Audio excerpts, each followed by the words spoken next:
say good morning to everyone, and thank you, Dr. Grant, for that warm introduction. I just want to say how honored we are to have an internationally recognized and worldwide recognized individual philanthropist who has done amazing work throughout the world, but particularly in underdeveloped countries, in establishing educational facilities. This is one of our biggest honors, is to have his presence at our university. And when his credentials travel with him. So this brings us into the forefront of being internationally recognized with his visit. And we are beyond honored. We have nothing but gratitude and appreciation for him to take time to come and make a commitment to Christine to help us build and expand this school to a level in which we all been striving for. Let's give Dr. Proctor another round of applause.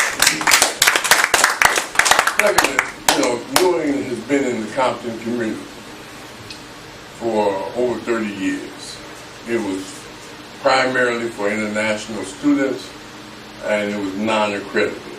Under the leadership of Christine Lee, it has become a community-based school that reaches out to the community and works with the local politicians, business people, and various social service organizations throughout the community. And we are glad to have Christine as our owner of this school, who has transformed it into a very theological-based school. We start every meeting with prayer. We end every meeting with prayer. And I think it's that relationship that has bonded her with Dr. Proctor from the standpoint of him mentoring her, coaching her to prosperity, not only monetarily, but from the standpoint of thought, from the standpoint of spirit, and from the standpoint of faith. Faith is a very powerful entity. If a baby didn't have faith that they can walk, they'd never walk. They have to believe that they can walk. As they see others walk, they emulate. And as we see other greatness, we have to emulate it. The ethics and morals and values that Christine has brought to this school is unprecedented. Although we're small, we're mighty. And they say, all type of power comes in small packages. But we're looking to grow, and as the state has mandated that all non-accredited degree granting schools must be accredited by 2020, we are ahead of every non-accredited school because we've already started with our accreditation process. And we have very strict standards and values that we instill in the students. So again, I want to just thank each and every one of you for coming out, especially Dr. Proctor. This gives us an enormous amount of international status and recognition from his presence being here, and we are honored, beyond honored, and we extend to you thanks, many thanks for coming. And as we say, the grains of sand are few to the many thanks we grant to you for being here, you and your assistants. Thank you.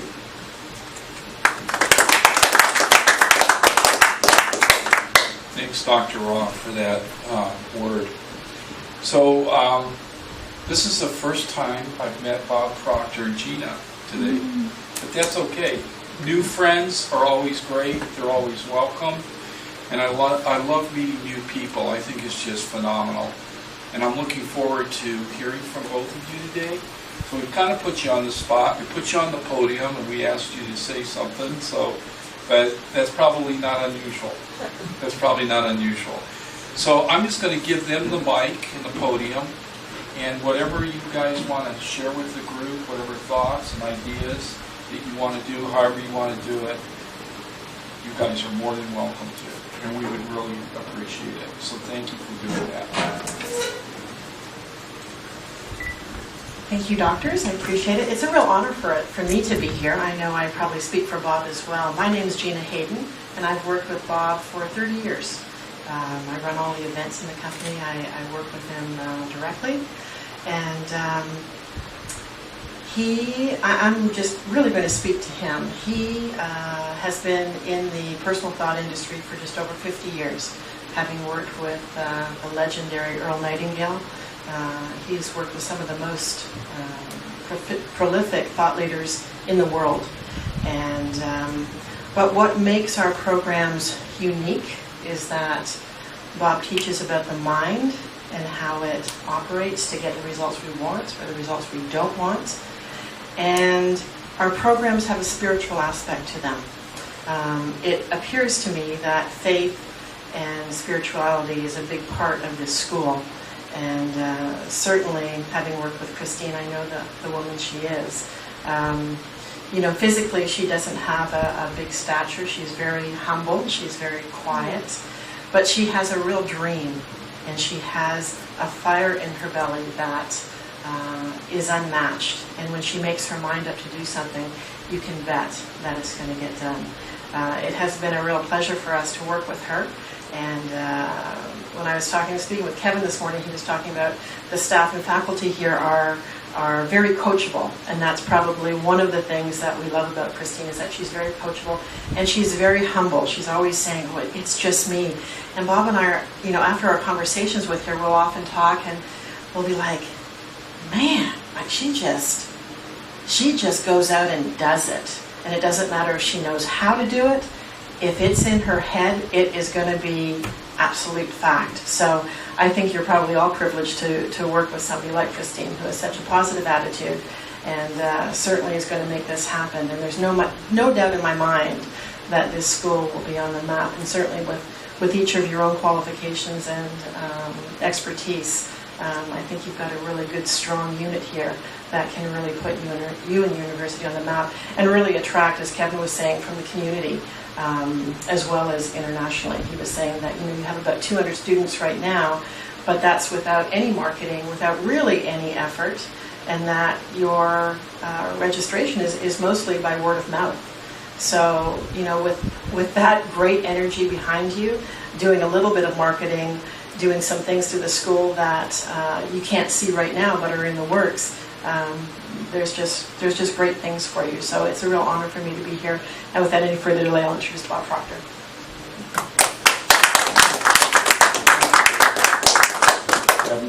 Mr. President,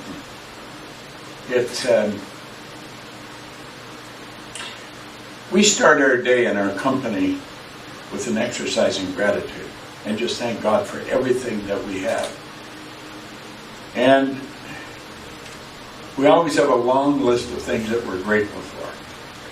I was sitting there listening to your remarks, Mr. President, and I was grateful I came here. I had not been here before. I had a couple of pictures of the school, but they weren't very good pictures, so I really didn't know what I was coming to. But I know Christine. I've known her a long time, but I know her fairly well. And Christine is loved by everybody in our company that has dealt with her. My wife is very familiar with Christine, and everybody speaks well of her. I committed that I would help Christine any way I could create a greater awareness for Yuin University. Just knowing her, without knowing the school, without coming to the school. And I think that speaks very well for her. And I think you, in your thoughts of gratitude, you want to be very grateful that God has led her here, because she is an extraordinary lady. She has a simple faith that runs very deep. And that'll carry you a long, long way. I started out many years ago in Chicago, and in this business that I'm in. And I made up my mind I was going to build a business that operated all over the world. And today we operate all over the world. And yet, it doesn't really seem like that big a deal to me. I get up in the morning and I go to work. And if I run into any problems, I go back to work. There's a great quote by a man named Dean Briggs that I use. And it's something that I use over and over and over again. He said, do your work. Not just your work and no more, but a little more for the lavishing's sake. That little more, which is worth all the rest. And if you suffer as you must, and you doubt as you must, do your work. Put your heart into it, and the sky will clear, and then out of your very doubt and suffering will be born the supreme joy of life. Well, you know, in all religious books, regardless of the religion, we're told that. We're promised that. And we're God's highest form of creation. There is nothing on the planet that will equal us. God has created us in His image and blessed us with mental faculties beyond the scope of our imagination.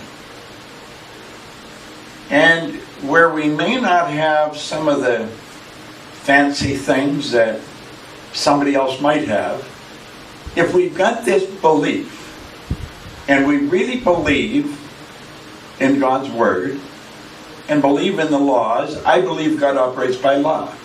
I don't think it's an accident that when you plant a seed, a plant appears. That all happens by law.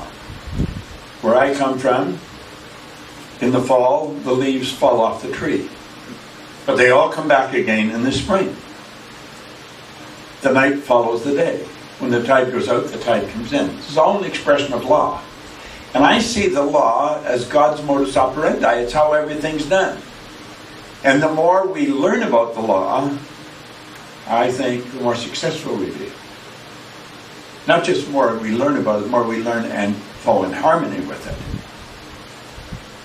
I don't know very much at all about acupuncture, but I believe that it's very old, and I think it helps the body move back into harmony with the law. I think it affects the circulation. The body has an electrical system in it that would make the electrical system in a supercomputer look like an absolute toy. I believe that the acupuncture clears the passage for those charges to freely flow. And I think the work you're doing here is quite extraordinary. As I wander around, and it's fairly obvious that you have limited resources, but you have big ideas, and you could feel the sincerity. Each person I met, when they were explaining what they were doing or what's happening here, you could feel it. And as I was sitting listening here earlier, I was thinking about the commitment I made to Christine. I committed that I would help her whatever way I could to make the school better known throughout the world. And there's probably a number of things I can do. We have a reputation that's very good worldwide, and so there's got to be ways we can help. And as we put our heads together and think of those things, I'm quite certain that God will give them to us. And I personally believe that we have to decide on what we're going to do. God is not going to do that for us. We've been given the ability to make decisions. I often mention that all the little creatures on the planet are completely at home in their environment. The other day I was over, we have a gate on the side of the house, and I went over to close it. It was left open. I saw a little toad jump right in front of me. I thought, I looked at it, and I thought, he's completely at home here. He loves it. Well, all the little creatures are completely at home in their environment. They blend in. You and I are the only creature that is totally disoriented in our environment. And that's because we've been given the mental faculties to create our own environment. And I think what's needed here, I believe, is a very clear picture of what it is that everyone's working toward, what you want to build. And I believe if you build that picture very clear in your mind, then the school, the facilities, accreditation, everything like that will happen. Because that's the way the law works. And 2 years, 5 years, 10 years now, when you look back at what happened, you say, wow, how did that happen? Well, it all happened according to law, but it happened first and foremost because you decided that it would happen. God is not going to give you the plan on paper. You've got to put it on paper. God is not going to find the building. You've got to find the building. We've been given the ability to dream, to build images in our mind. Everything we have, I think of these little things. I can hit a button, take your picture, hit a button, and that picture's omnipresent. It's all evenly present in all places at the same time. If you were in Kuala Lumpur or Kota Kinabalu, and I sent it to you, you'd get it. But by the same token, if you had left there and gone to Buenos Aires, you would still get it. It wouldn't matter where you were, you'd get the picture. Well, that is because we used our marvelous mind and figured out how to do that. I was in the hotel this morning and there's something wrong with my computer. I don't know what it is, but we have an IT guy that's going to be coming and he'll fix it. But I said, it doesn't really matter because I got my phone. And everything I'm using the computer for, I use the phone for. Well, it was our mind that built all this and working in harmony with the law. I believe you're doing really good work here. And it's ancient work, most of it, that it's been around for a long time because it works. As we were talking about acupuncture, they can start to hear, start to talk. That would be like a miracle to them. Voltaire said miracles are words, or miracle is a word that we invented to express the known effects of unknown causes. Well, we don't know how it happened. We'll say it's a miracle, or it's luck. No. It's working in harmony with the law. It's bringing the body back into harmony with God's laws. And when we do that, the body works fine. I started to study this material in 1961. I've become absolutely fascinated just studying why we're able to do what we do, what makes us tick, who are we. And it is absolutely amazing. The more you study, the more fascinated you become. I'm more fascinated now than I was 55 years ago. And if I live for another 55 years, I'll probably be even more fascinated. I was 82 on my last birthday, here about a month ago. I've got as much energy as people 42. And I think that's because of the ideas that I entertain. And if we've got a big idea in our mind, God will give us the power to execute it. If we have the desire, we wouldn't have the desire if we didn't have the ability to do it. So I want to thank Christine for inviting us here. And I'm so grateful that I came. As I wandered around, all I could think of, I'm so glad I agreed that I would come here. Because you do have something very unique here. I think you should have something bigger, with more facilities. And what we want to know, that something bigger and more facilities are already here. We just have to get in harmony with them. We have to, first of all, build a picture of what it is we want. And then just make up our mind to get it. President John Kennedy asked Dr. Werner von Braun, way back in 1963, what it would take to build a rocket that would carry a man to the moon and bring him back safely to Earth. The good doctor answered in 5 words: the will to do it. And that's all you require. On behalf of our company, and I speak for all of you, we will do what we can to help you find what you're looking for and build what you want, because I think you are doing good work. We build schools now in the deepest